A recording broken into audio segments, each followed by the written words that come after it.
2004년 9월의 한 오후, 경기도 광주시의 작은 골목길에서 8살 소녀의 웃음소리가 마지막으로 들렸습니다.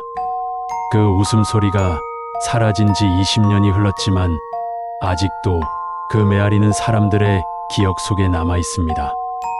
이야기를 시작하기에 앞서 여러분께 잠깐 말씀드릴게요. 실종 미스터리 파일, 풀리지 않는 의문, 끝나지 않은 이야기가 시작됩니다.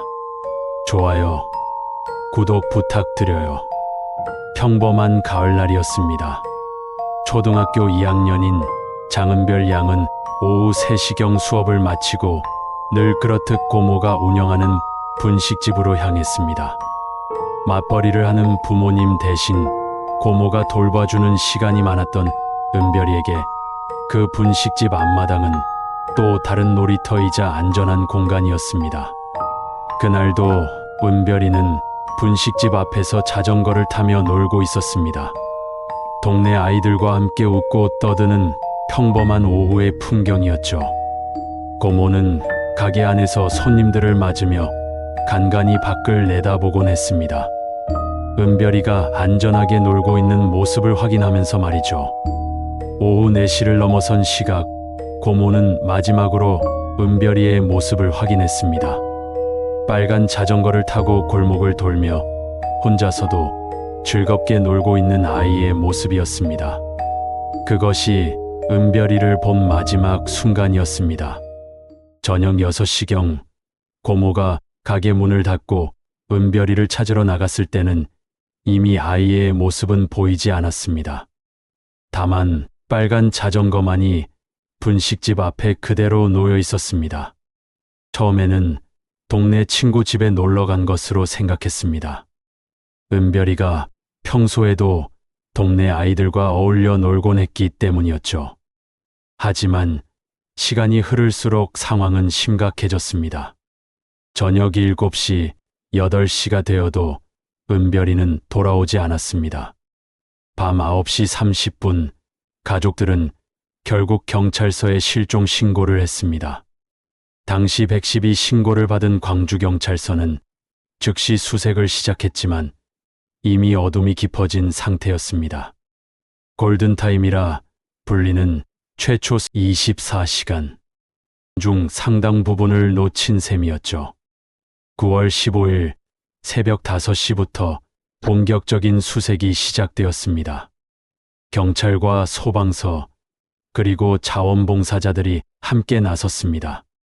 마을 전체가 발칵 뒤집혔다고 해도 과언이 아니었습니다. 수색 과정에서 여러 목격담이 쏟아져 나왔습니다.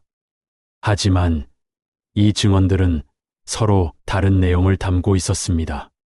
오후 4시 30분경 마을 해관 근처에서 빨간 옷을 입은 아이가 혼자 걸어가는 것을 봤다는 김모 씨의 증언이 있었습니다. 또한 오후 5시경에는 중년 남성과 손을 잡고 버스 정류장 방향으로 가는 아이를 봤다는 박모 씨의 진술도 있었습니다. 특히 주목을 받은 것은 마을 입구 상점을 운영하던 이모 씨의 증언이었습니다. 그는 오후 4시 40분경 울면서 엄마를 부르는 아이의 목소리를 들었다고 했습니다. 하지만 그때는 가게에 손님이 많아서 직접 확인하지는 못했다고 증언했습니다. 이런 목격담들이 나오면서 수색 범위는 점점 넓어졌습니다. 처음에는 마을 인근에서만 찾았지만 버스 정류장 증언이 나온 후로는 인근 도시까지 수색 지역이 확대되었습니다. 경찰은 버스 기사들과 택시 운전사들을 상대로도 조사를 진행했습니다. 하지만 결정적인 단서는 나오지 않았습니다. 오후 3시 10분경 은별이가 학교에서 돌아와 고모의 분식집에 도착했습니다. 3시 30분부터 4시 20분까지 약 50분간 은별이는 분식집 앞마당에서 자전거를 타며 놀았습니다. 이 시간 동안 고모를 포함해 여러 사람들이 은별이의 모습을 목격했습니다. 오후 4시 20분 이후부터는 은별이의 행적이 불분명해집니다. 고모가 마지막으로 확인한 시각이 바로 이때였죠. 2004년 당시만 해도 CCTV가 지금처럼 널리 보급되지 않았던 시절이었습니다. 마을 전체를 통틀어 CCTV는 농협 앞과 파출소 앞 두 곳뿐이었는데 둘 다 은별이의 동선과는 거리가 멀었습니다. 언론의 관심도 높아졌습니다. 실종 3일째인 9월 17일 지역 방송사에서 첫 보도가 나갔습니다. 8살 소녀 실종, 경찰 수색 중이라는 제목의 짧은 뉴스였지만 이를 통해 사건이 알려지기 시작했습니다. 9월 20일에는 전국 방송사에서도 이 사건을 다뤘습니다. 은별이의 사진과 함께 실종 일주일째, 아직도 행방불명이라는 내용이 보도되었습니다. 이때부터 전국 각지에서 제보 전화가 들어오기 시작했습니다.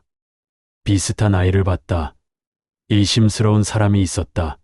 등의 신고가 하루에 수십 건씩 접수되었습니다. 가족들의 반응은 절망적이었습니다. 은별이의 아버지 장세준 씨는 매일 새벽부터 밤늦게까지 동네를 돌아다니며 딸을 찾았습니다. 은별아, 아빠야, 어디 있니? 하는 그의 목소리가 마을 곳곳에 울려 퍼졌습니다. 어머니 정미숙 씨는 집을 떠나지 못했습니다. 혹시 은별이가 집에 돌아올지 모르니까요 라며 24시간 집을 지키고 있었습니다. 지금을 전폐하다시피 한 어머니의 모습에 주변 사람들도 눈물을 흘렸습니다. 고모 역시 죄책감에 시달렸습니다. 내가 조금만 더 신경 썼으면 왜 그때 밖을 더 자주 보지 못했을까 하며 자책하는 모습이었습니다. 분식집 장사도 제대로 하지 못했고 손님들 앞에서 눈물을 보이는 일이 잦았습니다. 실종 10일째인 9월 24일 수사에 전환점이 될 만한 정보가 들어왔습니다. 마을 주민 최모 씨로부터 며칠 전부터 마을 근처에서 수상하게 배회하는 남성이 있었다는 신고가 접수된 것입니다. 그 남성은 이상훈 가명, 당시 52세이라는 일용직 노동자였습니다. 몇 차례 절도 전과가 있었고 은별이 실종 당일에도 마을 근처에서 목격되었다는 증언이 나왔습니다. 경찰은 즉시 이상훈을 조사 대상으로 분류하고 행방을 추적하기 시작했습니다. 이상훈은 실종 사건이 발생한 후 갑자기 마을을 떠난 것으로 확인되었습니다. 평소 마을 근처에서 임시 거처를 마련하고 일용직 일을 하며 생활했던 그가 사건 발생 3일 후인 9월 17일 갑자기 사라진 것입니다. 경찰은 전국에 수배를 내렸고 9월 28일 충청북도 청주에서 이상훈을 검거했습니다. 그는 청주의 한 공사장에서 막노동을 하고 있었습니다. 체포 당시 그의 반응은 의외로 담담했다고 합니다.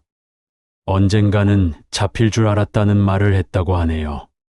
하지만 조사 과정에서 이상훈은 일관되게 결백을 주장했습니다. 나는 그날 일자리를 찾아서 이 마을 저 마을 다녔을 뿐이다. 그 아이는 본 적도 없다고 진술했습니다. 실제로 그가 9월 14일 당일 어디에 있었는지 무엇을 했는지에 대한 구체적인 진술도 했습니다. 오전 8시경 마을 인근 공사장에 일자리를 구하러 갔으나 일이 없었다고 했습니다. 오전 10시부터 12시까지는 인근 다른 마을의 농장에서 일감을 알아봤다고 했고요. 오후 1시부터 3시까지는 마을 회관 근처 그늘에서 쉬었다고 진술했습니다. 문제는 오후 3시 이후의 행적이었습니다. 이상훈은 오후 3시 30분경부터 저녁 6시까지 마을을 돌아다니며 일자리를 찾았다고 했습니다. 바로 이 시간대가 은별이가 실종된 시각과 겹치는 부분이었습니다.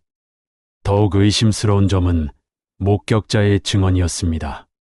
앞서 언급했던 박모 씨는 중년 남성과 손을 잡고 가는 아이를 봤다고 했는데 경찰이 이상훈의 사진을 보여주자 이 사람과 비슷했다고 진술을 바꾼 것입니다. 하지만 결정적인 증거는 나오지 않았습니다. 이상훈의 옷에서 은별이와 관련된 흔적은 발견되지 않았고 그가 머물던 임시 거처에서도 특별한 단서는 나오지 않았습니다. DNA 검사 결과도 음성이었습니다. 게다가 이상훈의 진술을 뒷받침하는 증언들도 나왔습니다.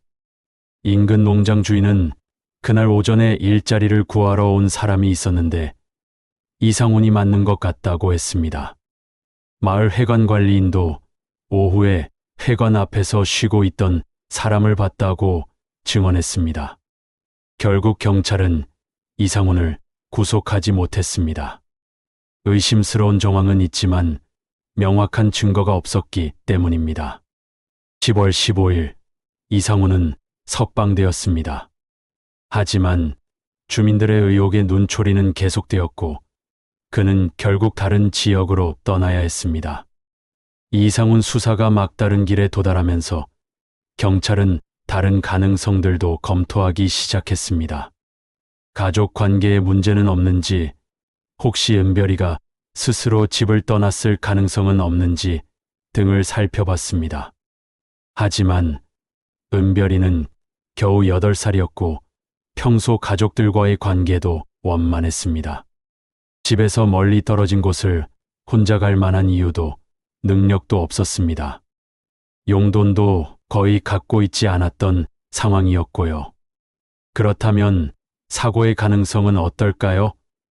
마을 근처 저수지나 하천에서 사고를 당했을 가능성도 제기되었습니다. 경찰은 인근 물가를 모두 수색했지만 아무것도 발견하지 못했습니다. 은별이가 입고 있던 옷이나 신발, 가방 등 그 어떤 흔적도 나오지 않았습니다. 현재까지도 이 사건의 진실은 밝혀지지 않았습니다. 20년이 흐른 지금까지도 은별이의 행방은 오리무중입니다. 살아있는지 죽었는지조차 알 수 없는 상황이 계속되고 있습니다. 세월이 흘러 2025년 현재 장은별 양은 29살이 되었습니다.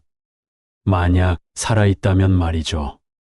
하지만 가족들은 여전히 그날의 충격에서 벗어나지 못하고 있습니다.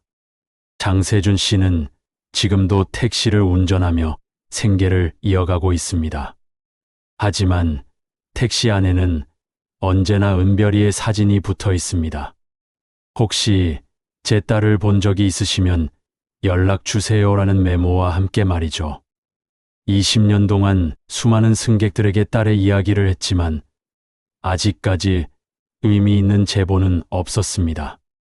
정미숙 씨는 더욱 힘든 시간을 보내고 있습니다. 사건 이후 심한 우울증에 시달렸고 지금도 정신과 치료를 받고 있습니다.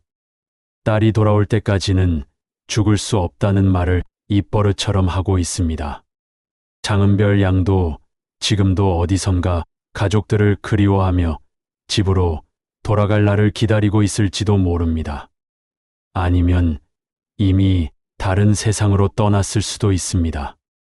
하지만 진실은 반드시 밝혀져야 합니다. 남겨진 가족들의 아픔을 달래기 위해서라도 말이죠. 2004년 9월의 그 오후 빨간 자전거와 함께 사라진 8살 소녀의 이야기는 아직 끝나지 않았습니다. 우리 모두가 관심을 갖고 지켜봐야 할 이야기입니다. 언젠가는 은별이가 집으로 돌아오거나 적어도 그 진실만큼은 밝혀지는 날이 올 것이라고 믿습니다. 실종된 지 20년이 지난 지금도 은별이의 부모님은 매년 9월 14일이 되면 실종 현장을 찾아갑니다. 분식집은 이미 문을 닫았지만 그 자리에서 딸의 이름을 부르며 기도를 올립니다. 은별아, 어디에 있든 건강하게 잘 지내렴. 엄마 아빠는 언제까지나 기다릴게. 오늘의 사건 함께 추적해 주셔서 감사합니다. 실종 미스터리 파일과 함께 다음 사건도 추적하고 싶다면 좋아요, 구독 잊지 마세요.